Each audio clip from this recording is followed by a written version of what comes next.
नमस्कार दोस्तों, इस वीडियो में हम बात करेंगे पिनाकी वीणा का आधुनिक रूप कौन सा है इसके बारे में। वीडियो शुरू करते हैं कि पिनाकी वीणा क्या है इसके बारे में जान के। पिनाक भगवान शिव जी का धनुष के नाम है।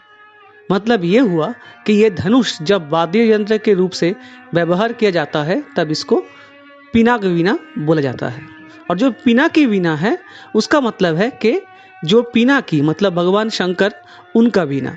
प्राचीन काल से लेके आधुनिक काल तक पिनाक वाद्य को और भी बहुत नाम दिया गया है, जैसे पिंग वाद्य, धनुर्वाद्य, जिया वाद्य इत्यादि।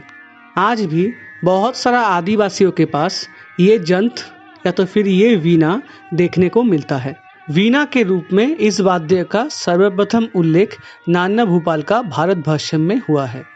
इसके बाद और भी सारा किताब में इसका उल्लेख है, पर इसका डिटेल जो डिस्क्रिप्शन वो सर्वप्रथम संगीत रत्नाकर में मिलता है।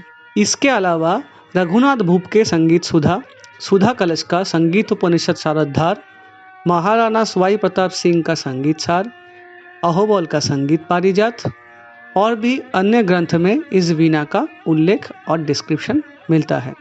इस वाद्य यंत्र का जो स्ट्रक्चरल डिस्क्रिप्शन संगीत रत्नाकर, राधा गोविंद संगीत सार और वीणा लक्षणम में दिया गया है, उसके मुताबिक ये धनुषाकार यंत्र के साथ एक तुम्बा या तो फिर मल्टीपल तुम्बा लगाया जाता था और ये गज से बजाया जाने वाला वाद्य है।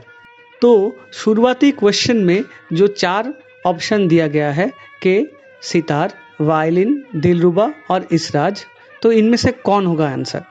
तो सितार तो पहले ही यहाँ से निकल जाते हैं क्योंकि ये गज से बजाया जाने वाला वाद्य नहीं है। तो बाकी जो 3 इंस्ट्रूमेंट ये गज से बजाया जाने वाला वाद्य है। लेकिन इनमें से कौन सा वाला वाद्य है ये हम आप डिस्क्रिप्शन में आएंगे। संगीत रत्नाकर के एक इंटरेस्टिंग पॉइंट के मुताबिक ये जो पिनाकी वीणा है ये इसको अपने गोद में लेके ये बजाया जाता था और जिसके तुम्बा ज़मीन के तरफ होता था। तो अगर ये डिस्क्रिप्शन देखेंगे और उसका जो लंबाई था अगर वो देखेंगे, नापेंगे, तो उस हिसाब से हम वायलिन को यहाँ से अलग रख सकते हैं।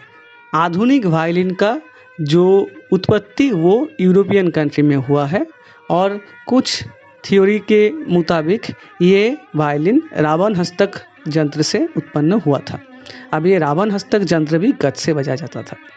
अब संगीत रत्नाकर में रावण हस्तक यंत्र और पिनाकी वीणा 2 अलग अलग बताए गए हैं। तो मतलब अगर हम ये माने कि वायलिन रावण हस्तक से आया है तो वो अलग हो जाते हैं, और जो पिनाकी वीणा उसका स्ट्रक्चरल का हिसाब से तो आ जाते हैं जो इसराज और दिलरुबा इनमें। पर जो दिलरुबा इंस्ट्रूमेंट है ये बहुत प्राचीन इंस्ट्रूमेंट है और आधुनिक काल में भी इसका प्रचलन है। और जो इसराज वाद्य है वो ये दिलरुबा वाद्य का आधुनिक संस्करण है।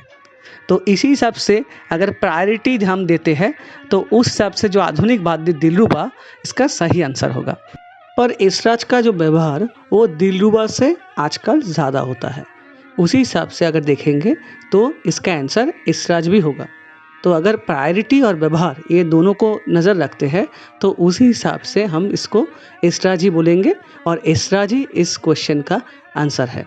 अगर इस वीडियो आप लोगों को अच्छा लगता है तो लाइक, कमेंट, शेयर ज़रूर करिएगा क्योंकि ज्ञान बांटने से बढ़ता है।